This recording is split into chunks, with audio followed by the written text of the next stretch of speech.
Hello students, welcome to my YouTube channel. First lecture में हमने प्रश्नावली 1 के सभी प्रश्नों को हल किया था। आज हम प्रश्नावली 2 को अच्छे से समझेंगे। आइए शुरू करते हैं। प्रश्नावली 2 का पहला प्रश्न, यदि पी एक्स बराबर एक्स की घात 3 प्लस 3x का वर्ग माइनस 5x प्लस 8 को निम्नलिखित से भाग करे तो शेषफल प्रमेय की मदद से शेषफल ज्ञात कीजिए। हमें क्या करना है, जो यहाँ पर पी एक्स दिया गया है उसको सबसे पहले x प्लस 1 से भाग देना है, उसके बाद 2x माइनस 1 से, उसके बाद x प्लस 2, फिर है x माइनस 4, उसके बाद है x प्लस 1/3। इन सभी से हमें पी एक्स को भाग देना है।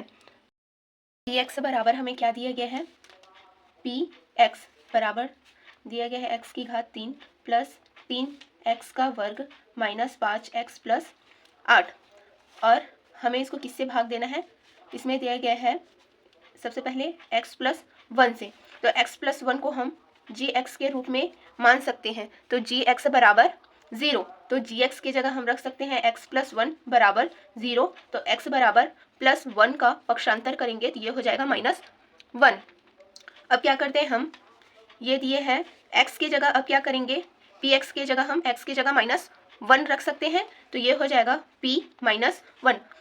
अब यहाँ पर जहाँ पर भी x दिया गया है वहाँ पर हम क्या रखेंगे, -1, क्योंकि हम x का मान निकाल लिए हैं। तो अब ये हो जाएगा x की घात 3 है तो x की जगह होगा -1 पूरे की घात 3 प्लस 3 इंटू x की घात 2 मतलब -1 की घात 2 माइनस 5 इंटू -1 प्लस 8। अब इसको क्या करेंगे, -1 है, -1 का 3 बार गुणा करेंगे। हमें पता है 1 का कितने भी बार गुणा किया जाए 1 ही आता है। यहाँ पर रफली देख भी लेते हैं, -1 इंटू -1 इंटू -1, 1 एकम 1, 1 एकम 1, ये क्या आएगा, 1 ही आएगा। समान चिन्हों का गुणा क्या होगा, प्लस होगा, और यहाँ फिर से माइनस है तो प्लस माइनस का गुणा क्या हो जाएगा, माइनस हो जाएगा। तो ये क्या होगा, -1। उसके बाद हम क्या करेंगे, यह है -1 मतलब -1 का 2 बार जब हम गुणा करेंगे तो ये हो जाएगा +1 आएगा। अब +1 का 3 से गुणा करेंगे तो ये क्या हो जाएगा, 3 एकम 3, और ये तो प्लस ही हो जाएगा क्योंकि +1 इंटू 3 करेंगे तो ये होगा 3 एकम 3। अब यहाँ माइनस माइनस है तो समान चिन्हों का गुणा क्या होता है, प्लस होता है, और 5 एकम 5 प्लस 8 है तो +8। अब क्या करते हैं, सबसे पहले जो सेम चिन्ह वाले हैं उसको क्या करते हैं, जोड़ लेते हैं, क्योंकि हमें पता है कि समान चिन्हों को हम क्या करते हैं, जोड़ते हैं। तो ये क्या होगा, 5 और 3 8 हो जाएगा, इसके सामने प्लस, 5 के आगे भी 8 के आगे भी, ये तीनों आपस में क्या होगा, जुड़ जाएगा। तो 5 और 3 कितना होगा, 8 और 8 16, तो ये हो जाएगा +16 और ये -1। अब क्या करेंगे, 16 में से 1 को माइनस करेंगे तो कितना बचेगा, 15। और हम जानते हैं कि जो संख्या बड़ी होती है उसके सामने जो चिन्ह होता है उसको हम क्या करते हैं, लगा देते हैं। तो ये 16 के सामने प्लस है तो ये क्या हो जाएगा, +15। इस तरह से हमारा ये सवाल हल हो जाएगा। ये वही है गाइस, आप देख सकते हैं जो हम किए, सॉल्व वही है, यहाँ पर आप अच्छे से देख सकते हैं। सेकंड क्वेश्चन को भी हमें सेम इसी तरह से देखना है। यहाँ पर दिया गया है 2x माइनस 1, इसको क्या करेंगे, अब हम फिर gx के रूप में लिख सकते हैं। तो gx बराबर क्या हो जाएगा, 2x माइनस 1 मतलब gx बराबर हम 0 मान सकते हैं। तो gx की जगह क्या हो जाएगा, 2x माइनस 1 बराबर 0, तो 2x का 2x। अब -1 को पक्षांतर करेंगे तो ये क्या हो जाएगा, +1, और x बराबर क्या आ जाएगा, ये एक तो अपने ही जगह पर है, ये 2x जो है ये आपस में गुणा में है। तो हमें पता है कि पक्षांतर करने पर जो संख्या गुणा में होती है उसका पक्षांतर करने पर वो क्या होता है, भाग में चला जाता है। तो ये 2 क्या होगा, बटा में चले जाएगा, भाग में चले जाएगा। अब यहाँ पर हम क्या लिख सकते हैं, पी एक्स की जगह लिख सकते हैं पी एक्स की जगह 1/2। अब वही जो हमें पी एक्स बराबर जो हमें प्रश्न में दिया था उसी में ही इसको भी मान रखना है। तो ये क्या हो जाएगा, 1/2 पूरे की घात 3 प्लस 3 गुणित 1/2 पूरे का वर्ग माइनस 5 गुणित 1/2 प्लस 8। 1/2 पूरे की घात में क्या दिया है, 3। तो 1/2 का हमें कितनी बार गुणा करना है, 3 बार। 1/2 इंटू 1/2 इंटू 1/2, 1 एकम 1, 1 एकम 1, 2 दूनी 4, 4 दूनी 8, ये तो 1 होगा, ये 8 होगा, ये क्या आ जाएगा, 1/8। उसके बाद दिए है 3 गुणित 1/2 का फिर क्या दिया है, फिर से 1/2 का वर्ग, मतलब 1/2 का 2 बार जब हम क्या करेंगे, 1/2 का 2 बार हम गुणा करेंगे तो 1 एकम 1, 2 दूनी 4, ये आ जाएगा 1/4। तो यहाँ पर हम लिख लिए 1/4। उसके बाद था 5 गुणित 1/2 प्लस 8। अब इसको हम क्या करेंगे, फिर से गुणा करना है, तो ये हो जाएगा 1/8 का 1/8, 3 एकम 3, और ये 3 के नीचे कुछ नहीं, मतलब 1 मान सकते हैं, तो ये हो जाएगा 4 एकम 4, माइनस है तो माइनस, 5 एकम 5 और 2 एकम 2, प्लस है तो प्लस, और 8 का 8 आ जाएगा। 8 के नीचे कुछ नहीं, मतलब हम 1 मान सकते हैं। अब देखते हैं कि कौन कौन सा भिन्न जुड़ेगा और कौन कौन सा घटेगा।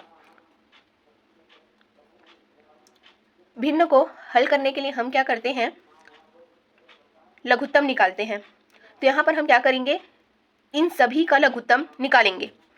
तो इन सभी का लघुत्तम आएगा 8, 8 बड़ी है यहाँ पर, तो 8 आया यहाँ पर। सभी भिन्नों का लघुत्तम कितना आया, 8। अब 8 को क्या करेंगे, 8 से भाग देंगे तो कितनी बार में जाएगा, 1 बार में।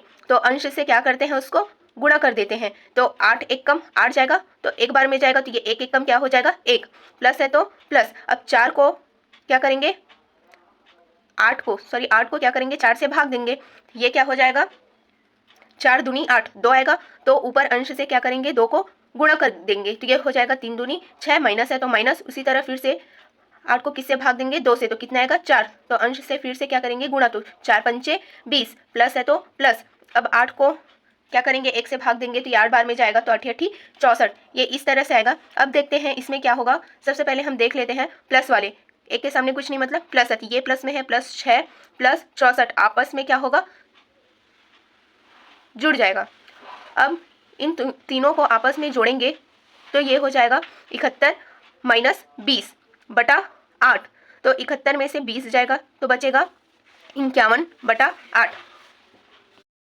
इसी तरह से हमारा तीसरा क्वेश्चन भी बनेगा, अब देख सकते हैं। सेम जैसा हम पहला और दूसरा को हल किए उसी तरह तीसरा भी बनेगा, चौथा पांचवा ये सभी भी सेम बनेगा। आप देख सकते हैं किस तरह से आंसर आया है।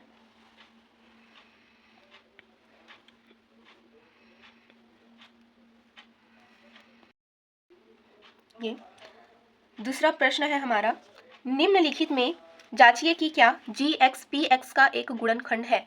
यहाँ पर हमें क्या दिया गया है, gx और px दोनों दिया गया है।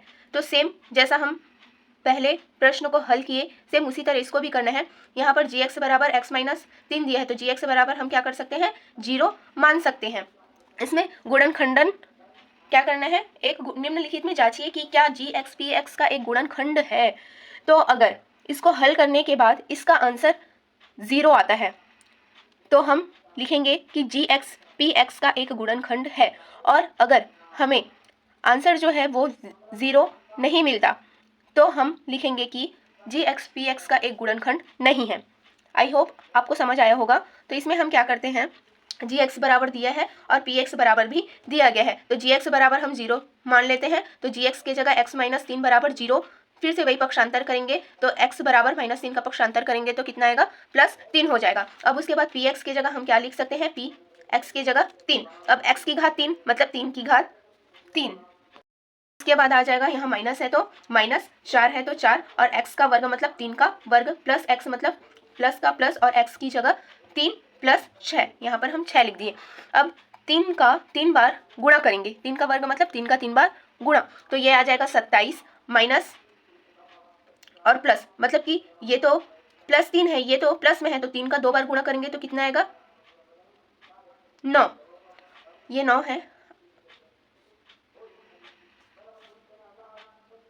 और उसके बाद ये 9 आएगा गुणित ये -4 का -4 ही है, और 3 का 2 बार गुणा किए तो 9, प्लस का प्लस, 3 का 3 प्लस 6 का प्लस 6। अब ये 27 का 27, अब क्या करेंगे, 9 और 4 आपस में गुणा में है तो इसको गुणा कर लेंगे, 9 चौक 36, और प्लस और माइनस क्या हो जाएगा, माइनस, और ये दोनों आपस में क्या हो जाएगा, जुड़ जाएगा, तो ये होगा 6 और 3 9।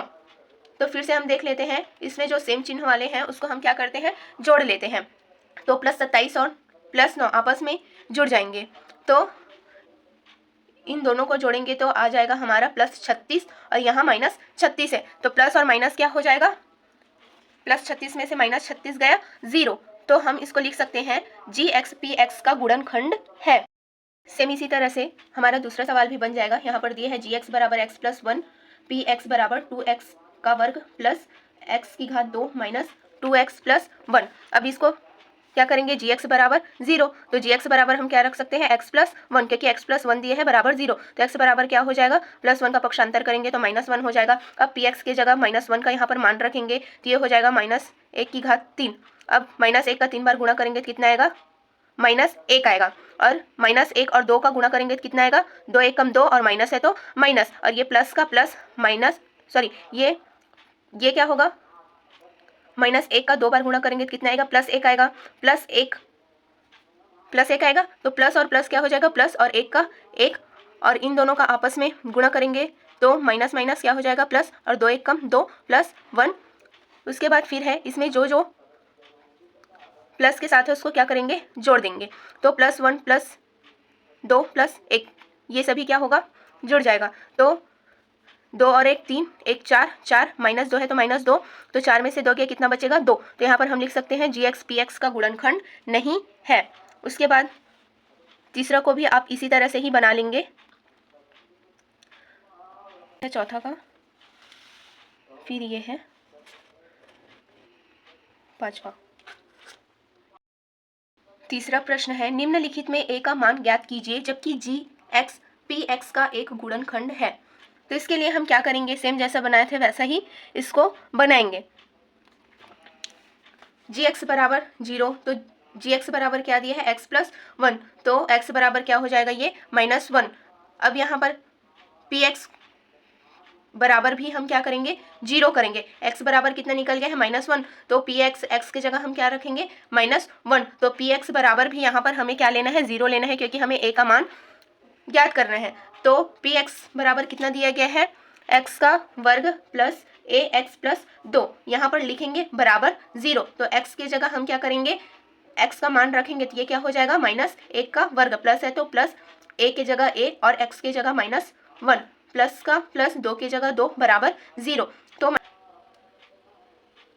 -1 का 2 बार गुणा किए 1 आया, ये क्या हुआ, plus minus minus, 1 come a + 2 का 2 बराबर 0, तो 1 और 2 क्या होगा, 3 -a बराबर 0। या तो हम यहाँ पर से डायरेक्ट कर सकते हैं कि -a का पक्षांतर कर सकते हैं, तो 3 बराबर +a आएगा, मतलब a का मान क्या आ जाएगा, 3 आ जाएगा, या फिर हम 3 को पक्षांतर करेंगे तो ये -3 हो जाएगा, तो माइनस माइनस आपस में कट जाएंगे, तो a बराबर भी 3 आएगा, हमारा आंसर सेम आएगा। सेम इसी तरह से क्या करना है, आपको दूसरा का भी बना लेना है।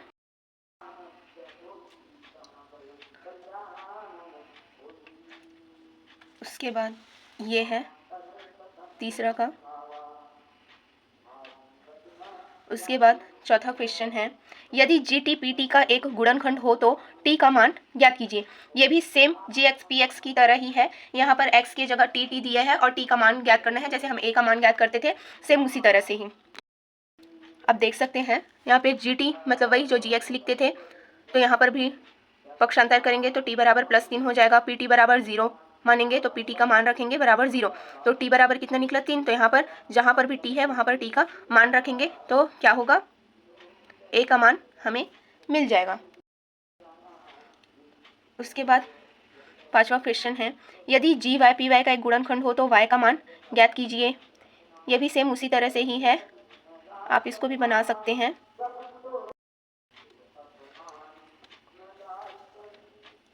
उसके बाद आप चौथा का भी देख सकते हैं सेम।